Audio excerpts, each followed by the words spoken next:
Today on Prodigy Bowlers Tour.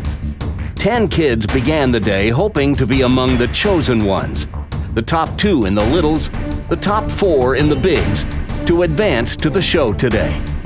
Just a one-game qualifier today put them on edge right away. So let's meet the 6 players who advanced to the championship round. In the littles, Josh Greenberg snuck past the 3rd player in the field at the last minute to qualify for a chance to defeat our tournament leader, Hunter Moffett. One of those 2 will sign the coveted trophy pin today. And in the bigs, our 4th qualifier is Anthony Smiga, who just eked into the stepladder when the 5th place finisher opened in the 10th frame. Anthony will face our number 3 qualifier, Nolan Kemp. Despite being among the winners on team events and events where we declared multiple winners, Nolan is still looking for his first singles crown on Prodigy. Today might be his day. The winner of that match will face our number 2 qualifier, Tristan Davis. Tristan is a 2-time winner this season on Prodigy. He'd like to make it a 3-fer today. And the winner of that match will bowl for the championship today against our tournament leader. And here's a name from your past, Charles Bostic. Charlie took a week off from traveling to scholarship tournaments and bowled his way into a position that should feel like a comfortable old shoe. And that's our talented field today.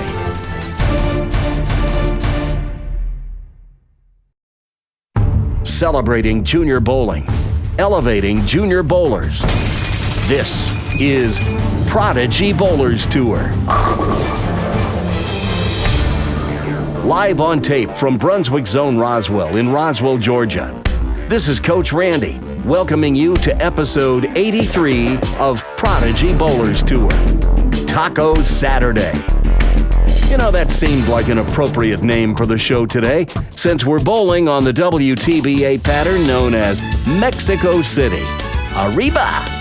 45 feet in length, so it falls into the category of long oil patterns, although not as long as some we could have thrown at the kids today.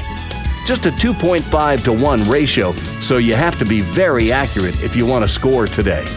And at 25.5 milliliters of oil, a volume slightly higher than your typical house shot, although with the pattern being longer overall, it shouldn't feel like the lanes are too flooded. We'll definitely see some down lane ball motion. One other thing about this pattern today. Unlike most 45-foot oil patterns, which the rule of 31 would suggest you play around the 14th board at the end of the pattern, players reported to me that they could play in a variety of locations, and I think we'll see some of them out by the first arrow. I mentioned that we only bowled one qualifying game today, and here's how it went. As I mentioned in the opening, Josh just eked past Rowan to secure the 2 spot, a fact that did not set well with Rowan. He was not a happy boy, but we'll see him again. Oh, and since few in the bigs had been giving Nick Dissinger much competition recently, I decided to move him over to the littles division to see what they could do about him. And as you can see, Hunter dispensed with Nick quite easily. And, well, Nick couldn't stay to bowl in the stepladder anyway, so he withdrew. Meanwhile, in the bigs, Gilbert Kang had all but wrapped up a spot in the top 4, but an open in the 10th cost him dearly, and Anthony Smiga, like a pickpocket at a carnival, walked away with the goodies, sending Gilbert home empty-handed. So, without further ado, let's get our championship match in the littles underway, as Josh Greenberg, our number 2 qualifier, will take on Hunter Moffett, our number 1 seed. There's the ceremonial handshake, and Hunter, being the higher finisher, he wants to get things underway, so he's going to go first.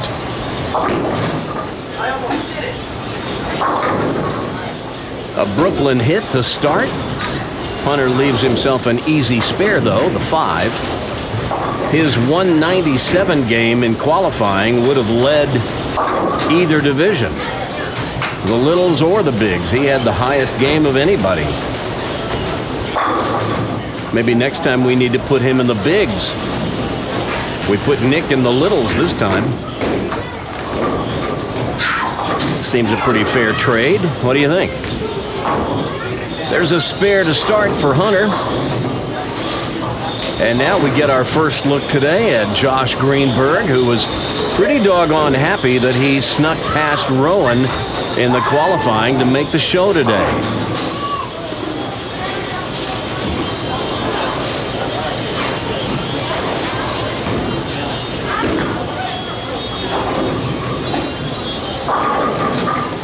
Well, now that's a fine how do you do. He puts one right in the pocket to start and leaves the pocket 7-10. Well, I have a standing bet with the little kids in our junior league. If they make the 7-10, they win my car.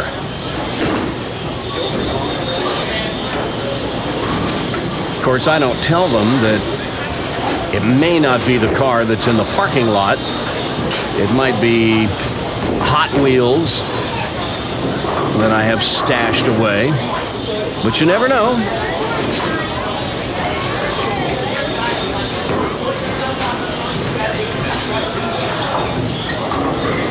We've got kids practicing on the pairs on either side of our TV pair today.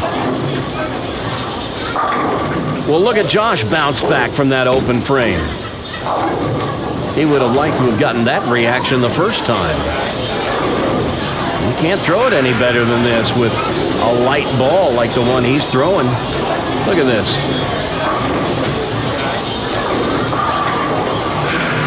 That's 10 back. All right, Hunter.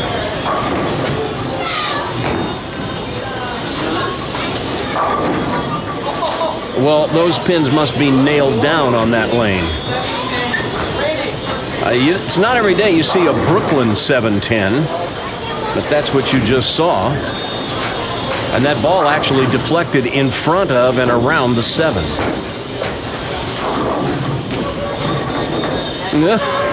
Well, he got one of them, barely. But that's an open frame, and that makes this match close again.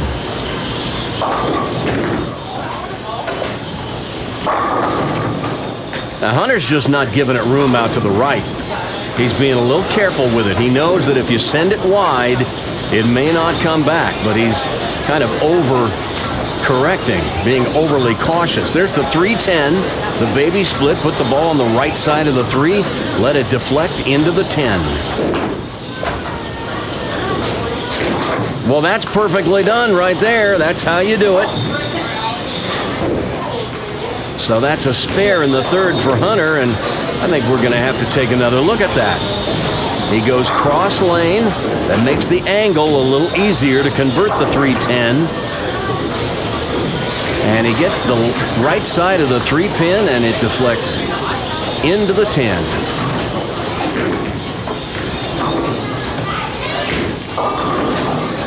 Well, this time Josh a little wide with that first ball. And so now he's got a problem. The 2-4-10. This is makeable.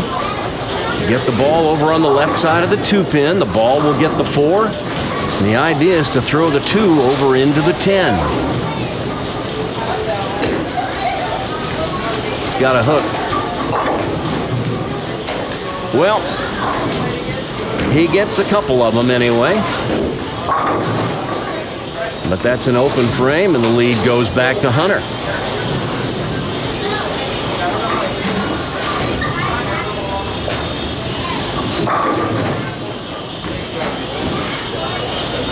And we've got a balk. We've talked to these kids about lane courtesy, and he's being overly cautious. Whoops.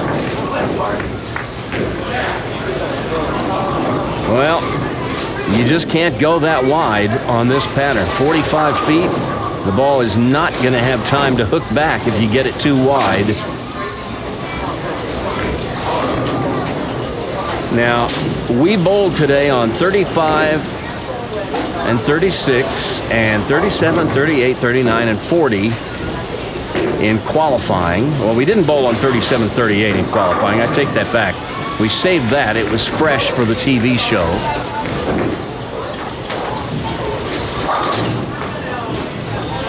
But that meant that the practice lanes are on the outside on 35 and 40. So that's why you see some activity over there as Hunter throws a perfect strike in the fourth frame. So good, in fact, it's worth a second look. Ball gets out to about the 11th board at the break point. And he sends 10 to the pit.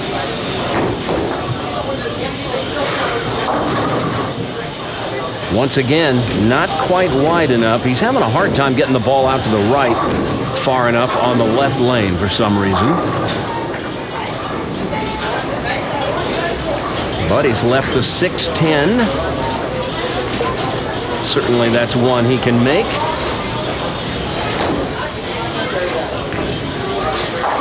And he does make it.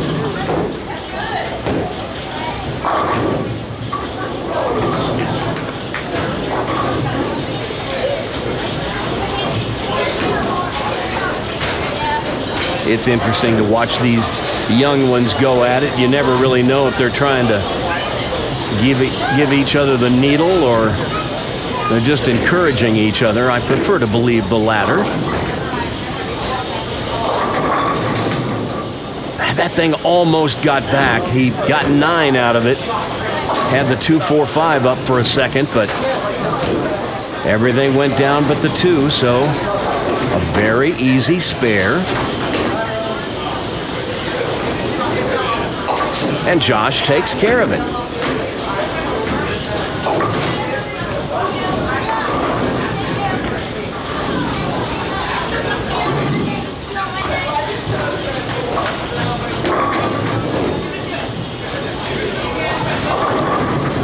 And once again, just a little thin on the head pin. He got most of them to tumble, but the 4 remains. So let's see if he can make another spare here.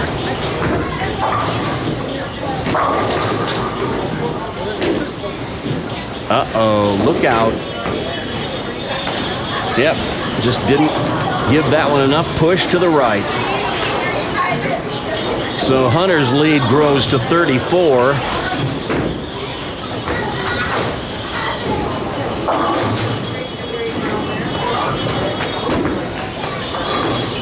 Gave that one room, and he shakes him out.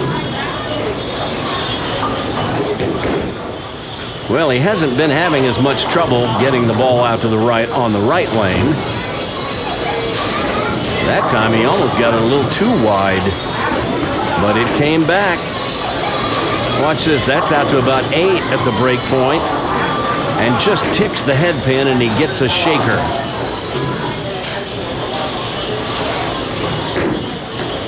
There you go. That time he gave it enough room. And it hit a little flat.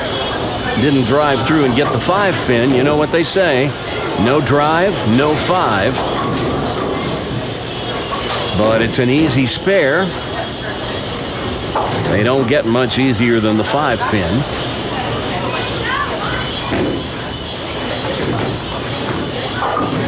And Hunter takes care of it. So his lead remains 34, and Josh is either going to need to string some strikes or hope for Hunter to back up.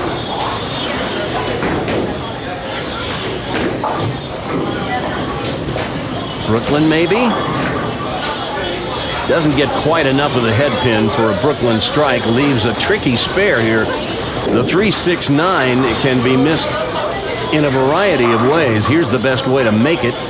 Put the ball pretty solid on the 3 pin so that the ball can drive through and get the 9. Actually, the ball will touch all 3 pins if you make it correctly. But he was a little wide with that one, and his lighter ball deflected off to the right. A heavier ball that was hooking might have driven through and gotten that back pin, but not to be. And Josh now falls 45 pins in arrears with just 3 frames left.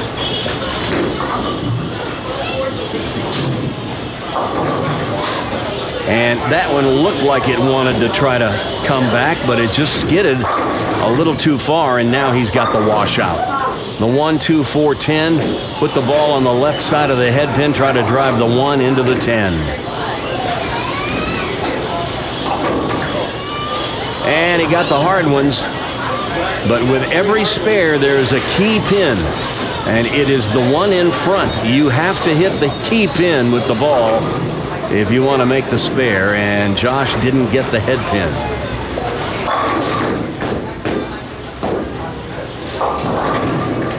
Well, we're going to see another attempt at a slightly different variation on the washout theme. Anything that's a 1-10 combination we call a washout. Here's the 1-2-8-10. Again, put the ball on the left side of the head pin. The ball will get the 2. The 2 will get the 8. And if you hit it just right, that 1 pin will fly over there and take out the 10. Just like that. So Hunter's a trick shot artist too. Who knew? Let's watch him do it again.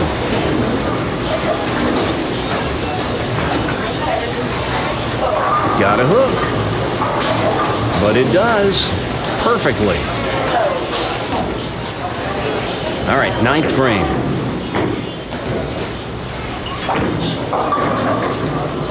Well, once again, he just doesn't get enough push on that ball as it slices right through the nose, and he's left the 6-7-10. Now, Josh can strike out for 151. So even if Hunter were to go 9 out here, he'd have 147, and he'd just about be where he needs to be. Oh, but he went for it boldly and just missed by maybe, I don't know, an inch, half an inch. But 146, he's 5 pins away from the number to tie Josh if Josh strikes out. So if Josh fails to strike on any of these next 3 balls, the outcome of this match is determined, and Hunter will be the winner.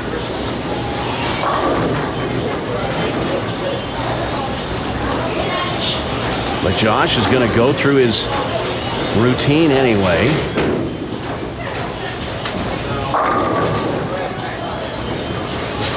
This little guy and his family from South Africa. One of these days we'll get to talk to him. You might detect a little accent. Ooh, well, that one's wide. And that is going to spell the end of this match, as Hunter has won the Littles division today. And Josh has left the super washout. And that's 7 out, so he'll need a few more pins in the 10th to break 100. And he's up on the wrong lane. All right, there you go, Josh.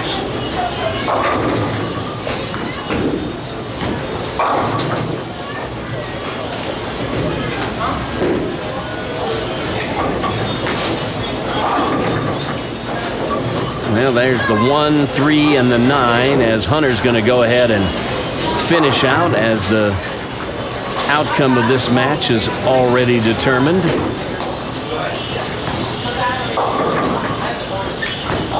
All of these balls pretty much academic. There's a good conversion of the 1-3-9 by Josh for a mark in the 10th, and he takes a bow.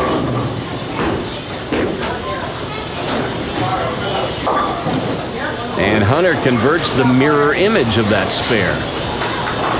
The 1-2-8.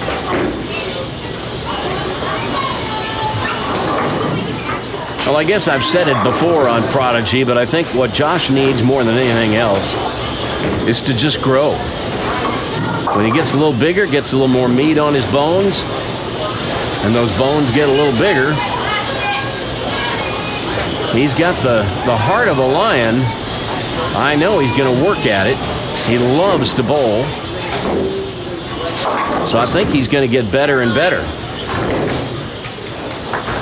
But on this day, it's Hunter Moffett who takes top honors in the Littles division. Will get his signature on the coveted trophy pin and get you ready for the bigs when we return.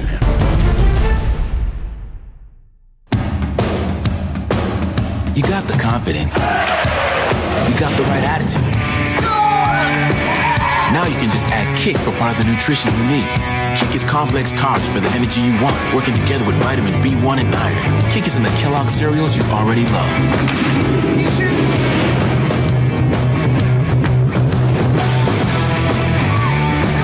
Deep down, you've got what it takes. And together with Food Energy by Kick from Kellogg, you'll feel like anything is possible.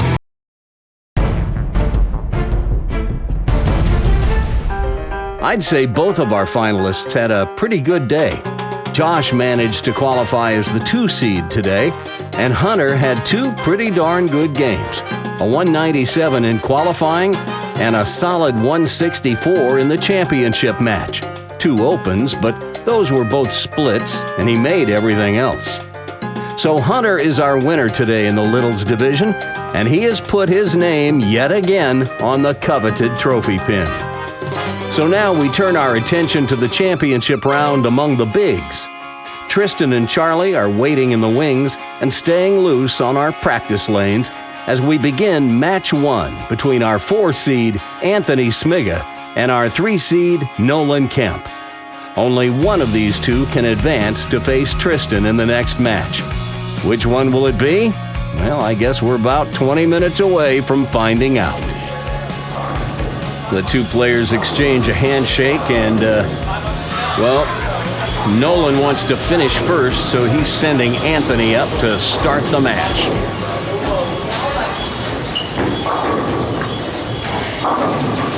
And that goes high through the nose. And Anthony leaves a tricky spare to start the 3-6-10.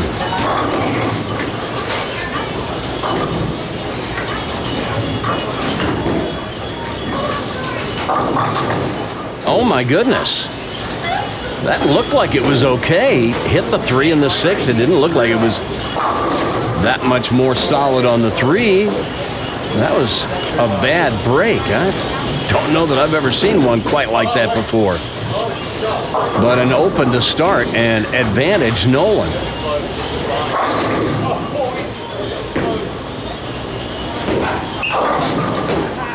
Comes up a little light. Leaves the 2-4-5, and that's going to present problems of its own. A very choppable spare. You want to put the ball on the 2 and the 5, but it can be made on either side. The main thing is you don't want to chop the 2 off the 5. And knowing Nolan, he will probably play it down the right side of the lane, which opens up that angle for a chop possibility.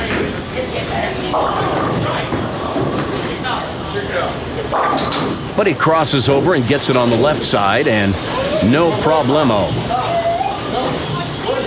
So Nolan gets out to a quick lead thanks to Anthony's unlucky open, I would have to call it. So Nolan moves over to the left side, keeping his Boston Celtics cap on today for good luck, I suppose.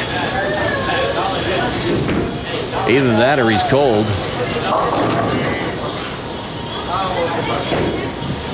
It ain't that cold in here.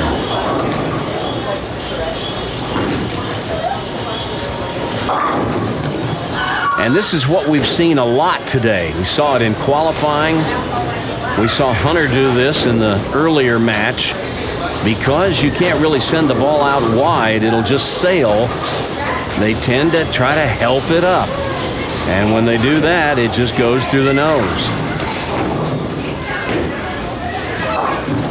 But Nolan makes short work of the 3-pin, and there's a spare start for him. And now it's back in Anthony's hands.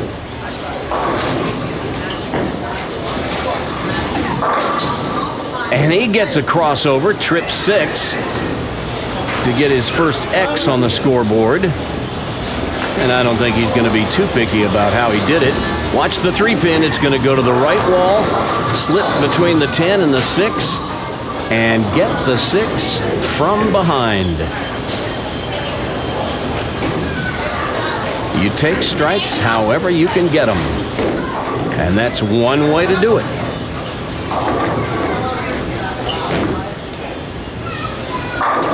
That's another. That is the more conventional way of doing it, I would say. Although Anthony will probably take either one. Pretty sure of that.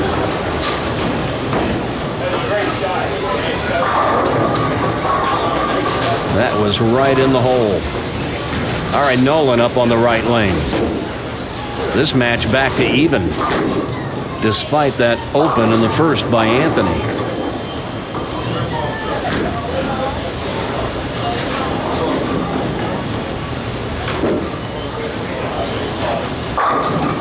Well, doesn't quite get up.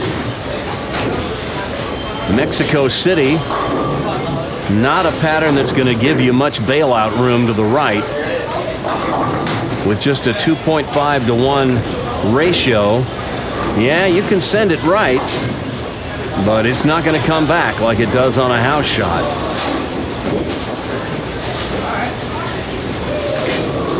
So now Nolan's got the 1-2-4. Got to get the ball to cross over to the Brooklyn side. Well, that's not exactly the way we draw it up, but it's a spare. Got a little fortunate on that one. But those are 3 spares in a row to start.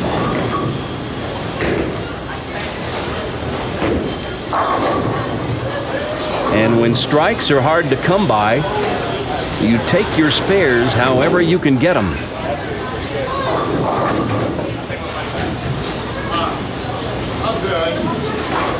He's got the color matching shoes with his Celtics cap.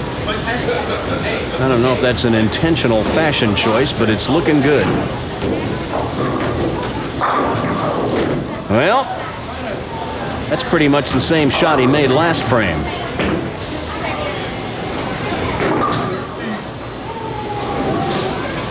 So he'll get another crack at the 1-2-4. The way to make this is just move your feet about 5 boards to the right of where you were standing for a strike and throw the same ball over your strike target. Although in Nolan's case, he hasn't quite found the pocket the last couple of balls. I wonder maybe he needs to adjust his strike target. Well, that one crosses over and misses the head pin entirely. So an open frame, and now Anthony gets a little breathing room. 17-pin lead, working on a double. Make that a turkey.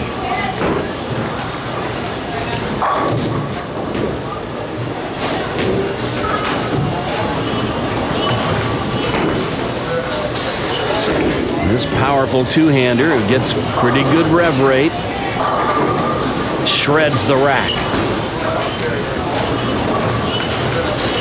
Watch his reaction to it. He liked it.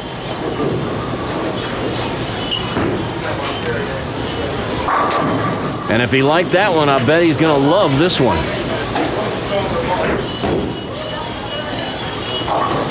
As he slapped out the 10 on that one, and that's 4 in a row.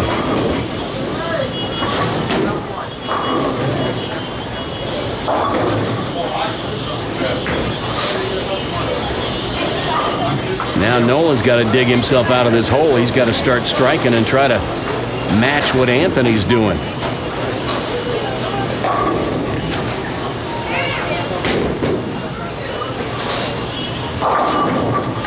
Well, he made a slight adjustment, got that one up to the head pin, but probably needs to move about another board right with his feet.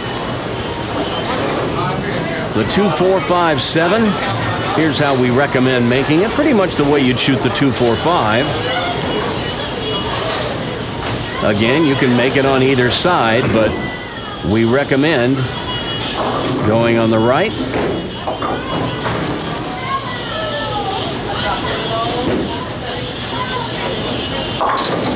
Well, that was dangerously high on the 2-pin. Nearly took it right off the 5, but a spare is a spare is a spare.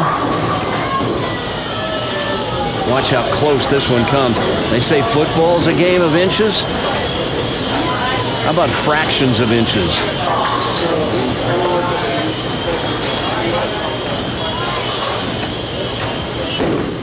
All right.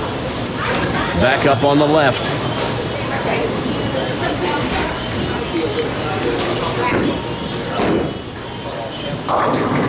Well, once again, he comes in a little thin.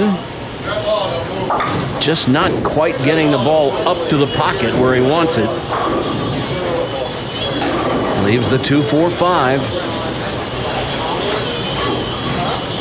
You shoot this the same as you do the 2-4-5-7 that he just made. Just don't want to chop it. And he gets it safely on the left side this time. But meanwhile, Anthony stringing strikes. Nolan stringing spares with one open thrown in there for good measure.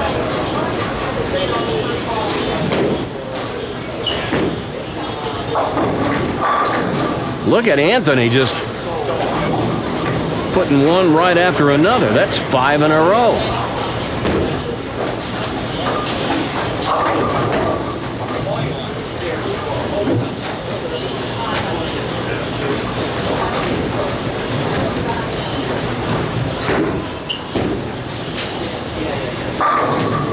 Oh, man. That could easily have been a 6th. But the stone 9 stops him. The lead is 49, and now he's got an easy spare. And he covers it. Well, I have been in Nolan's position where you just can't seem to quite get the strikes to go. Meanwhile, your opponent is stringing them, and it is a helpless feeling. See if Nolan can make a slight adjustment here and get this ball up into the pocket. There you go. It came in the half pocket. It wasn't driving very hard, but he gets the wall shot. Watch this. The head pin will go to the left wall, and it'll come back and get the 4, 5, and something else gets the 7. And now if he can put another one behind it, he can cut Anthony's lead down to 39. But he needs a strike right here in the 8th to do it. And he's going to back off.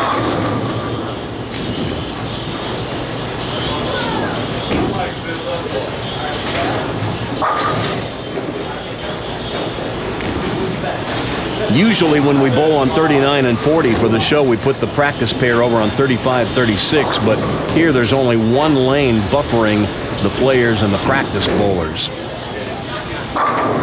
Oh, man. Well, once again, the ball just, I guess it was DOA. It just didn't drive through. DOA dead on arrival. Watch the ball. It's going to hit the pocket. Kind of the half pocket, okay. But then it deflects to the right around the 5 and still has enough on it to hook back through and go behind the 5. Look at that. It went completely around the 5 pin. Now here's how you make the 5-7. Move your feet about 3 boards left of your strike position. Throw your same ball over your strike target, and you should make the 5-7. Ooh, pretty good try. But that's an open frame, and now Anthony's lead has grown to 61. Nolan's in trouble.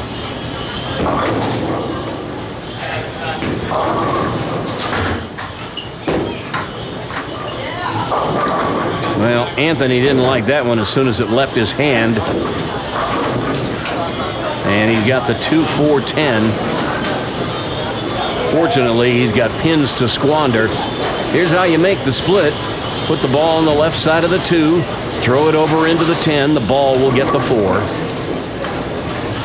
It's a pretty thing when it's made, but we'll just have to imagine it for now.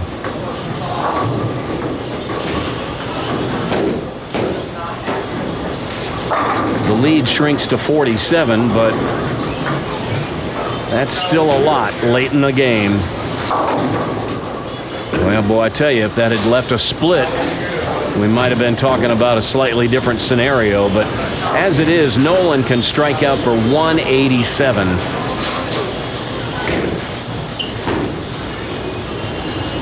With that spare, Anthony's sitting at 184 with a frame left, so Nolan's pretty much going to have to strike out and hope for a miracle.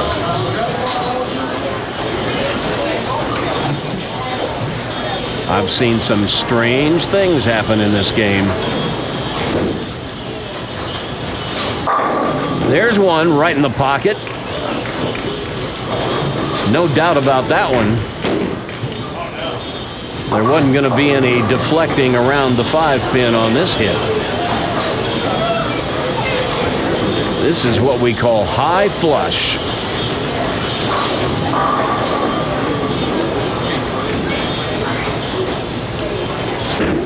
But now he needs 2 more of those.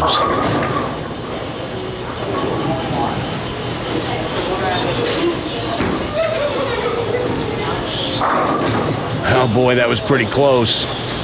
But that's going to do it. It's going to be Anthony who's moving on to our next match. The best Nolan can do now is 167. Anthony's already got that beat.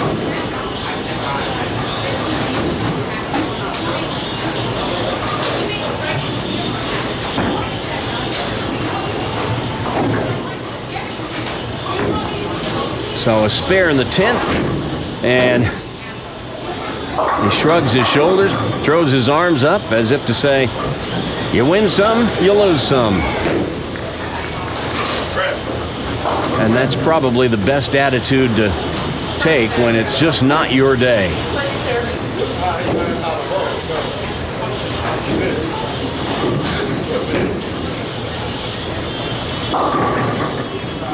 So 8 on the fill ball will give him 165.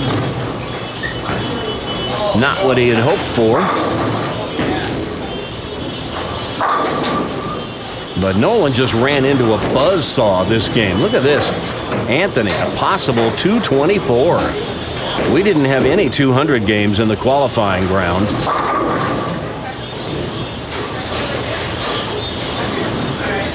So this is by far the highest game we've seen today on Prodigy.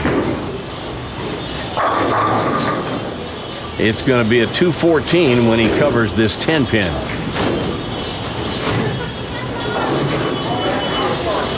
He will grab his plastic ball, go cross lane at the corner pin, and whiff it. So 213 to 165.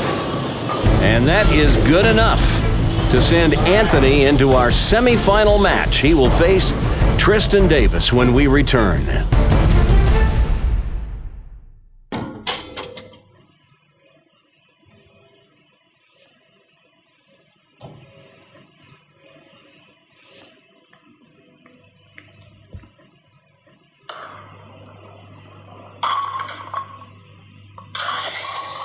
You don't have time to do the real thing. Download Bowling by Jason Belmonte, the most realistic bowling game ever made, on iOS and Android right now.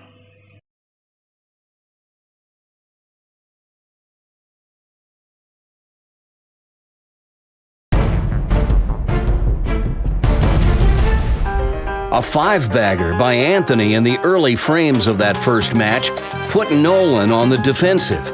And although he was pretty good with his spares the whole game, he just couldn't ever quite recover from the hole that barrage of strikes put him in. So it's Anthony Smiga who's moving on to match 2, where he'll face our 2-seed, Tristan Davis. Another contrast in styles this match, too. with Anthony's two-handed high rev rate against Tristan's stroker style. Sometimes when the lanes aren't hooking much, the down and in player has a bit of an advantage. It didn't work out that way in match 1 though, so we'll just have to see how it unfolds here in match 2. Anthony looks like he's just going to pick right up where he left off. A strike in the first frame, a light mixer. We'll look at it again. About 12 at the arrows, out to about 7 or 8. And he shakes them up.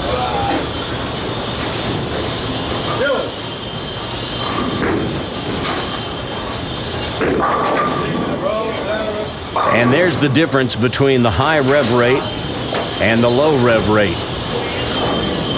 Anthony, with a little steeper entry angle, hits the same part of the pocket, that light pocket, same place Tristan was, but Tristan a little shallower entry angle because he doesn't have the revs. As a result, a little less pin action over on the left side of the rack, and he's got the 7-pin. Which he covers easily, as you would expect he might. So both players starting with a mark in the first frame. And Tristan moves over to the left lane.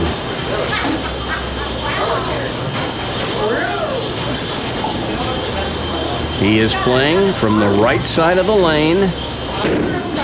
He'll drift a little left. Play pretty much straight up the second arrow. That one comes in high. Well, he said he's been in a bit of a slump. Let's see if we can pick out one reason why that might be. I think I've got an idea.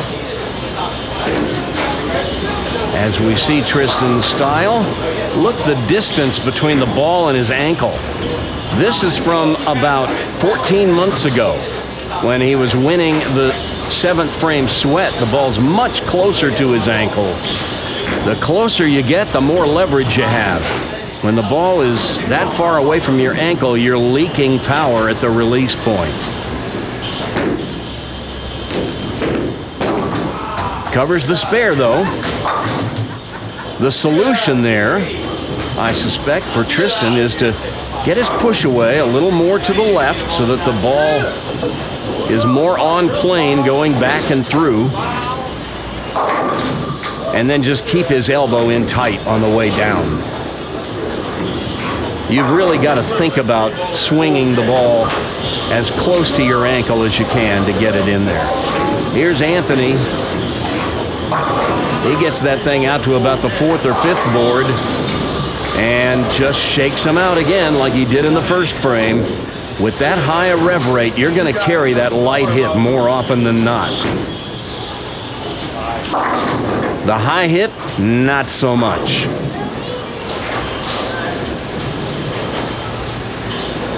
As he leaves the 610. And he'll go to his plastic ball. And takes care of it on the left side.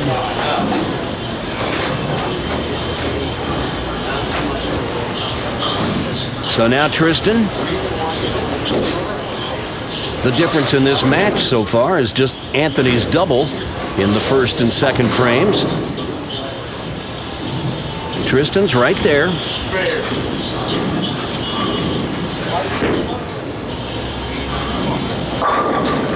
There you go. Tristan's a funny cat. He's always a little self-conscious about his low rev rate, but he's a pretty accurate player. You'd have to be such a high average player with a low rev rate. And he has enough power. When you can get strikes like that in the half pocket on long oil, you've got enough power to bowl and compete with these guys. And I'll tell you something else. The lower rev rate, straighter player is going to trip more 4s and carry more high hits than the high rev rate guy. That ball was just a little too high, and he almost had the 4-6. Tripped out the 4, though, and leaves an easy spare. Tristan's never too far away from bowling really well. He's very consistent. Covers the 6, no problem.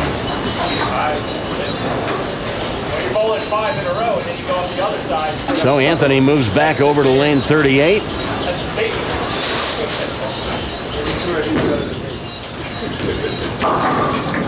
And cuts through the nose and leaves the 3-6.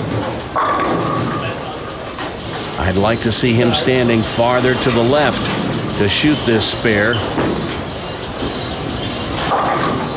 But he covers both pins with the ball. That's what you want.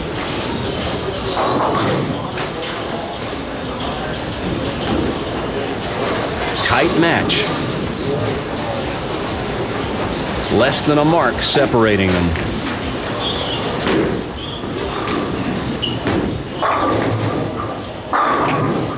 Boom.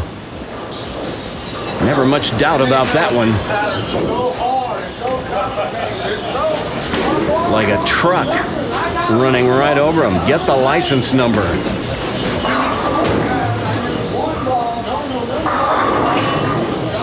That one about 8 at the break point, so Anthony's got a little room. That's what rev rate will give you.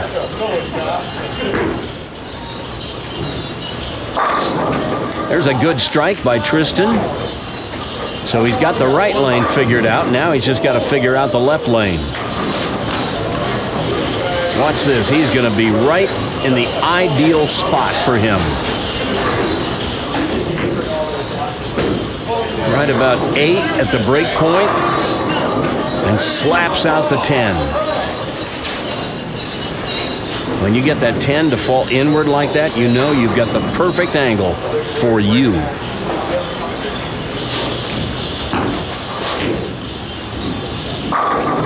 Oh, man, that was a good shot. Ringing 10, the right-hander's nemesis. Here's how you leave a ringing 10. Watch the 6 pin. It's going to whistle right around the 10.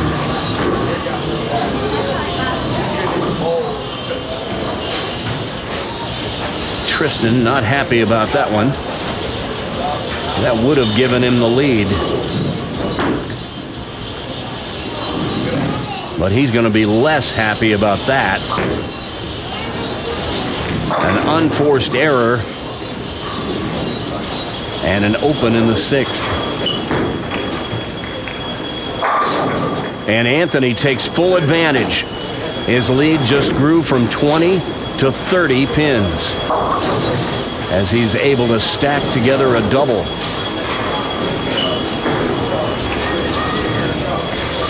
He's all the way out to about 5 again on that one. So clearly Anthony has some miss area to the right.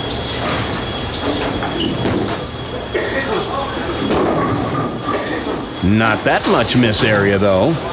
That was out about 5 as well, but he gave it a little more juice, a little more speed that time. Had the 2-8-10, which is possible, barely.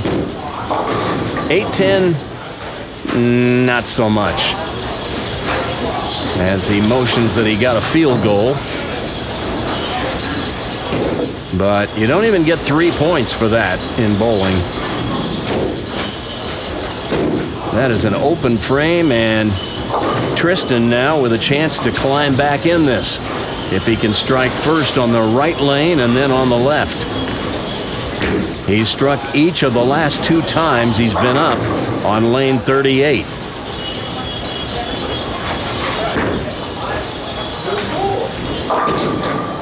This time he goes high.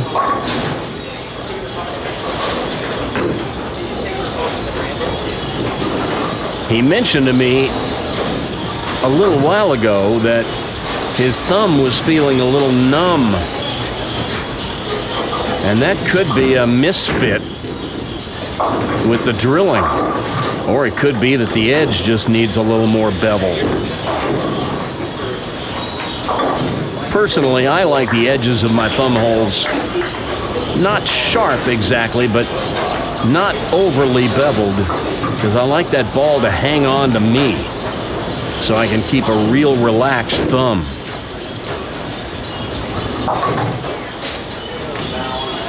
Sometimes players like the extra comfort they get from a little more bevel on the edge of the thumb hole. I don't like it at all.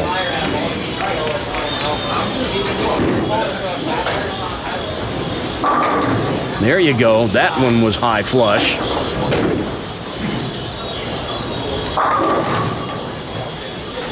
And he just stuffed all 10 straight back that time. So now Anthony trying to bounce back. But instead he sends it wide. And now Houston, we have a problem. The 1, 2, 4, 6, 10. Couple of different ways to make this. Put the ball on the left side of the head pin, send it over into the 6 and 10, or you can play for the right side of the head pin. I recommend if you do that, you throw it straight from the left side of the lane so the ball will deflect over into the 6.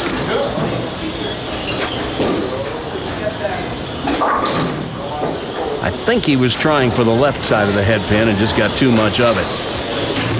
In any case, it's an open frame, and now this match is back to 2 pins difference separating them. Oh, man! He had the 4, 6, 9 standing. But somehow broke it up, and now he's just got the 6.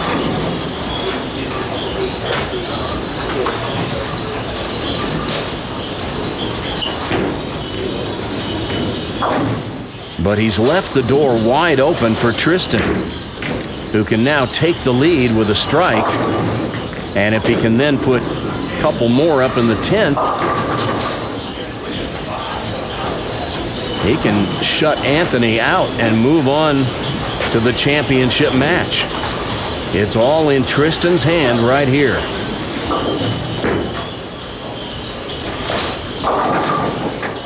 But he comes up light on his good lane and leaves the 2, 4, 5. And you can tell him looking there at his hand that something doesn't feel right. Here's how you make the 2, 4, 5. Put the ball right on the 2 and the 5.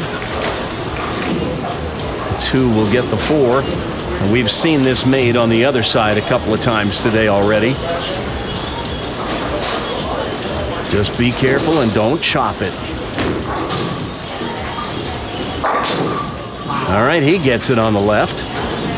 Seems to be the popular way to make it here.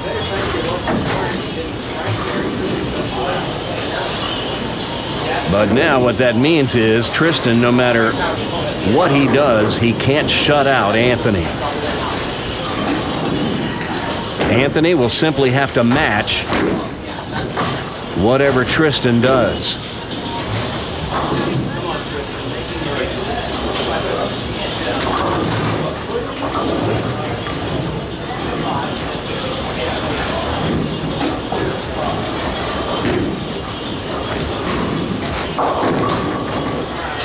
Just a little high. Lucky he didn't have the 7-10. Gee whiz. That would have been disastrous. But he's got the same spare he had in the first frame. A spare and a strike, he would shoot 185. And he'd force Anthony to get 18 in the 10th. But no! He runs by the 7-pin, and obviously Tristan is dejected. Watch this. I guarantee you he was trying to hit the 4th arrow, but look, he's a couple boards left of it, and that is all you need to send this ball left and into the moat. not what he had in mind. So now Anthony, he just needs 9. That'll do it right there.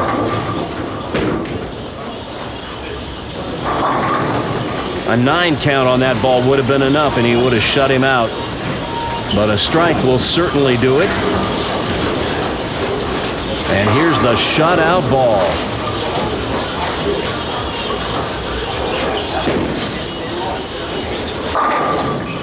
And there's a stone 9, so he's going to be in the 180s.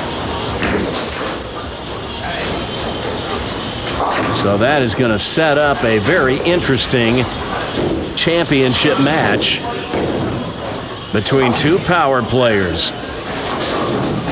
188 for Anthony. Tristan finishes with a 174. And Anthony will face Charlie Bostic for the title when we return right after this. Hey, it's me, Coach Randy, with exciting news about a new way you can help support Prodigy Bowlers Tour. Over the past couple of years, we've had a number of Prodigy fans say they'd love to offer something in payment for the Prodigy content seen each week on YouTube throughout the bowling season. Well, I'm pleased to announce that Prodigy is now on Patreon. Go to patreon.com/Prodigy Bowlers Tour. Now, in case you're not familiar with it, Patreon is a platform where YouTube content consumers like you can connect directly with YouTube content creators like me and pledge a small amount of money each month to support the work that goes into creating the content that you enjoy watching. It's based on the age-old concept of patrons. About 30 to 40 hours of work goes into the production of each and every episode of Prodigy Bowlers Tour. So if you enjoy the content on Prodigy Bowlers Tour each week and you'd like to support the show, please check it out at patreon.com/Prodigy Bowlers Tour. There are 4 affordable subscription tiers, and each one offers a different reward, up to and including sneak peeks of shows before they're released to the public, exclusive behind-the-scenes content that only members will ever see, and there's even a tier that will enable you to get all that and get your name in the credits each week as a producer of the show. You'll be helping me to be able to continue making the show each week and even reinvest some of the money into improving the show going forward. Thanks for checking it out, and thanks for supporting Prodigy Bowlers Tour.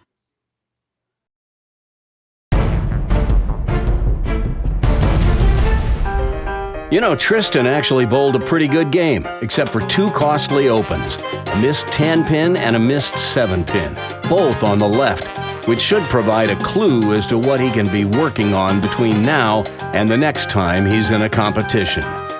Meanwhile, Anthony just keeps chugging along, and now he finds himself in the championship match against one of the very best youth bowlers in the state of Georgia. Charles Bostic has been tuning up his game in big scholarship tournaments all across the country, and I would expect he would be primed and ready for this match. He's got the talent, he's got the temperament. About the only thing Charlie's lacking is a nickname, but I think I may have one.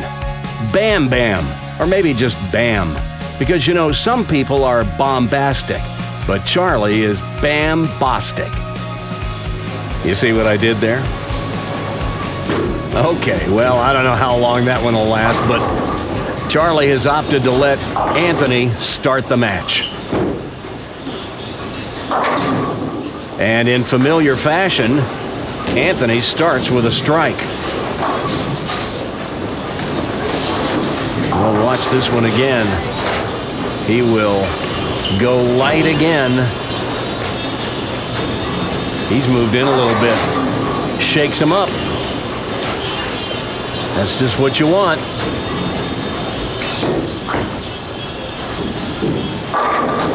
And Charlie shreds the rack.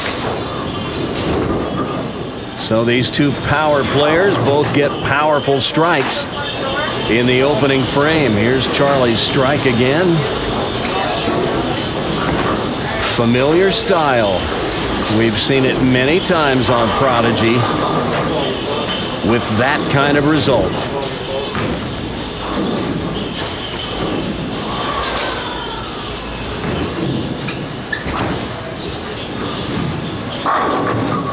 And crunch berries right there. He splits the 8 and 9. We'll watch this one again. Playing about 12 at the arrows, out to about 7 at the break point. And that ball goes right between the 8 and 9. And Anthony, a little high with that one. And now the first chink in the armor this match. He's got the 3-6-10. A very choppable spare. Got to be careful with this one. He is, and he covers it with ease. I feel like I've been transported back to the 80s to watch Miami Vice. We're getting this turquoise and pink thing going. I'm digging it. Anthony light again on that left lane and shreds them once again. You get that many revs with the modern bowling ball, you're going to carry that light hit more often than not. I think that's a higher percentage shot than right in the pocket.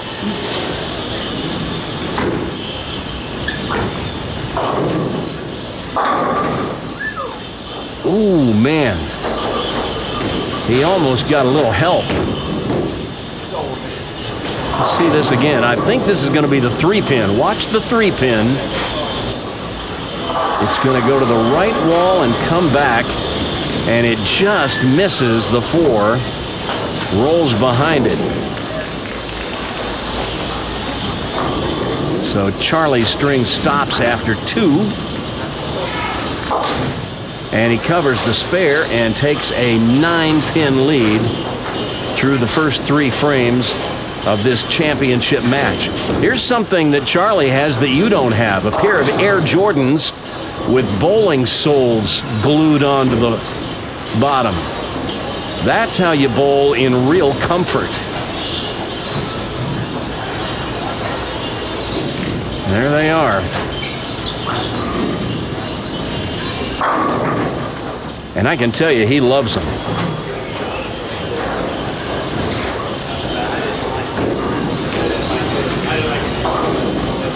Let's watch this again.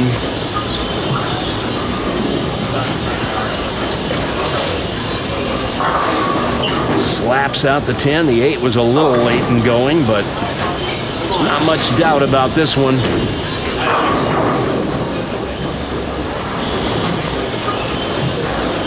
I think he thinks he got away with one there, but it looked like a pretty solid hit. Oh, Anthony knew as soon as that one left his hand that it was trouble. And he's got the super washout, the 1-2-4, 6-10. We've seen this before today. He left it in the last match. Missed it again, this time on the right side of the head pin. So an open frame, and now Anthony 23 pins behind. And he's going to have to make an adjustment now. Either that or he just pulled that one. He may have. He's been light on that left lane a couple of times. This time he leaves the 3-9. Got to be careful with this. You got to hit that 3-pin flush on the face to get the back pin. Especially on long oil. A player who's got a little hook ball action going can hit that on the right side and the ball will drive through. But on long oil, sometimes you just need to play those sleeper spares flush on the face.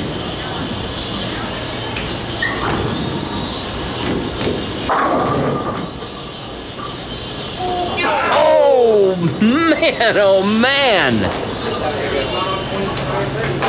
Well, that's one of the more unusual and slower trip 4s you will see. That was not the 2-pin, that was the 7-pin that got it. Watch, the 7-pin is going to trip the 4. It falls down and goes all the way around and just nudges it enough. And finally, the 4-pin falls. How about that one?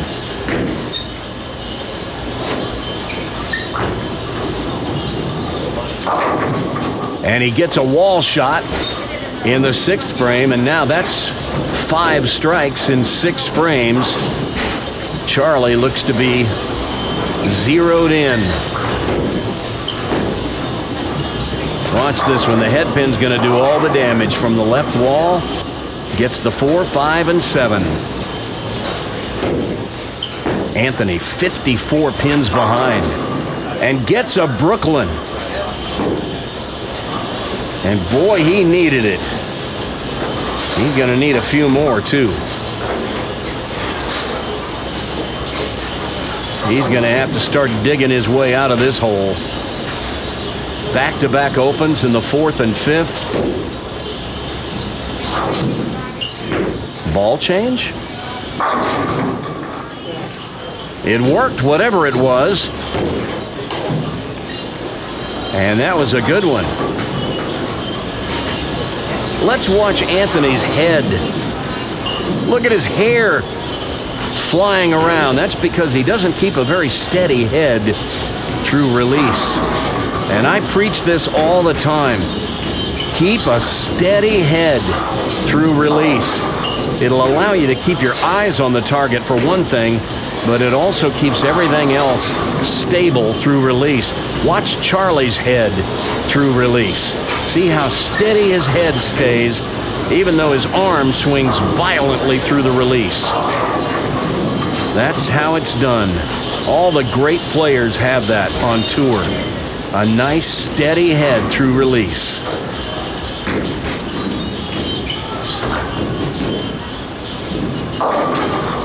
Uh-oh.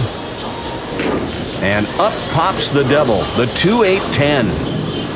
This can be made. It's rarely made. Most of the time you'll see players just go for the 2-8, take the count, and be happy with that. But it can be made. You hit the 2 light on the left side. It's got to go to the right wall and come back and get the 10, and either the 10 gets the 8 or the 2 comes all the way back and gets the 8. Charlie's been practicing this split recently, and look what he did just a few days ago. That's how you do it. Now, let's see if he can do it in this match.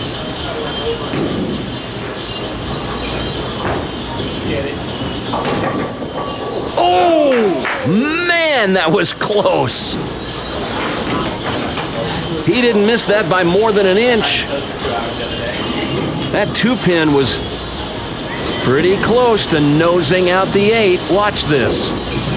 Watch how close the 2-pin comes to getting the 8.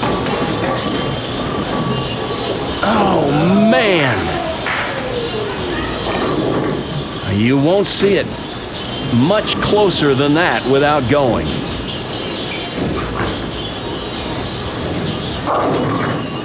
He almost left it again. Comes in light, leaves the 2. And now that 54-pin lead that Charlie had a little while ago has shrunk down to 29. And, well, we'll see.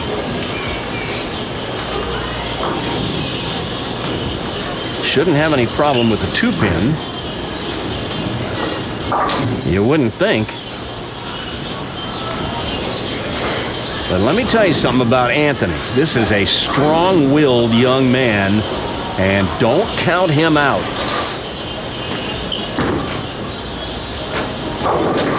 Oh man, are we seeing some shots? That could have been just about anything. Certainly the 2-10 combination was a possibility. Watch this. The head pin's going to go to the left wall and come back and get the 2 and the 4. Send your thanks to the bowling gods for this one, Anthony. That keeps his string of strikes going. Now he can cut the lead to 9 with another strike. Boom! And that just sent a message to Charlie that Anthony's not going away. Third arrow, out to about 11 at the break point. That's definitely a different ball.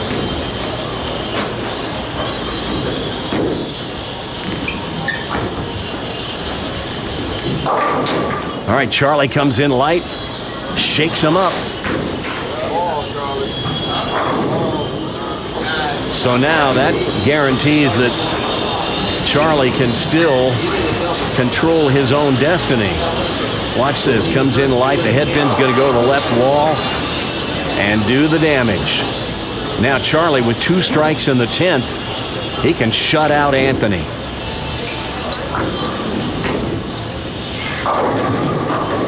Trying for that light shaker again, but this time the 4 remains and the door is left wide open for Anthony now. Watch the headpin, it's gonna go to the left wall and just doesn't quite get the 4. It went between the 4 and 7. All right, gotta make this. All right. Well, count is important here. If Charlie strikes, he'll shoot .214. Anthony would need 2 strikes in the 10th to beat him, or strike 9 spare for a tie. Charlie wants to get all 10 here. But he leaves a ring in 10. So now Anthony can win with just 1 strike. Anthony needs the first strike. He must strike on the first ball or Charlie wins. If he strikes on the first ball, Anthony would then need 9 spare to win. Oh, but he can't win without that first strike in the 10th. And Charlie has won the championship today on Prodigy Bowlers Tour. What a match this turned out to be. After Charlie had a 54-pin lead, I don't think anybody was going to give Anthony much chance of winning, but he crawled back in it and made it a match. Charles Bostic is our winner today on Taco Saturday. Now, bring the spirit of Prodigy Bowlers Tour to your bowling center with Prodigy Bowlers Tour t-shirts and sportswear, including collared shirts with the Prodigy logo printed on the back to show that you support junior bowling. Check out the entire assortment of Prodigy t-shirts in the Brownswick store. Visit PRODIGYBowlersTour.com to see the selection. See the ash gray Celebrating Junior Bowling, Elevating Junior Bowlers t-shirt, or the Who Will Win the Coveted Trophy Pin t-shirt. Or maybe you'd want the one that says, I've come to get my bowl on, right on the front of the shirt, or simply, Bowl Me. There's a t-shirt that says, Bowling. You probably don't get it because it's mainly for smart people. And if you're a proud parent with a junior bowler, we've got a t-shirt just for you. And how about this t-shirt? You're bowling an 8th grader. Prepare to meet defeat. Available in grades 1 through 9, most in both adult and kid sizes. And finally, the shirt that reads, Bowl better, have more fun, take lessons. Then maybe you can keep up with me.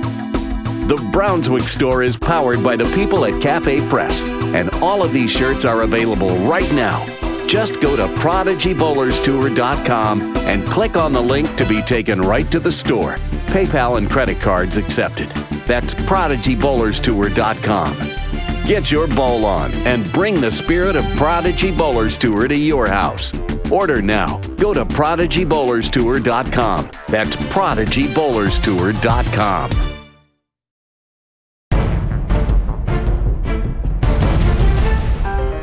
Big congratulations once again to Hunter Moffett, who claimed the title today in the Littles division. And over in the Bigs, Anthony Smiga very nearly staged a comeback for the ages. as he trailed by as much as 54 pins at one point in the championship match and had ball in hand with a chance to win in the 10th frame before he came up just a little bit short. So it's the Bam-Bostic Charlie Bostic who got it done at the end with a 213-185 victory. Although the final score doesn't really do justice to how close that match was at the end. So Charlie will once again sign his name on the coveted trophy pin. We'll bowl one more week this weekend on January 26, 2019, and then we'll take off February 2nd as a charity tournament will be taking over our bowling center that Saturday afternoon. Something for the starving groundhogs of North America or something, I think. Anyway, this is Coach Randy saying we'll see you next week on Prodigy Bowlers Tour.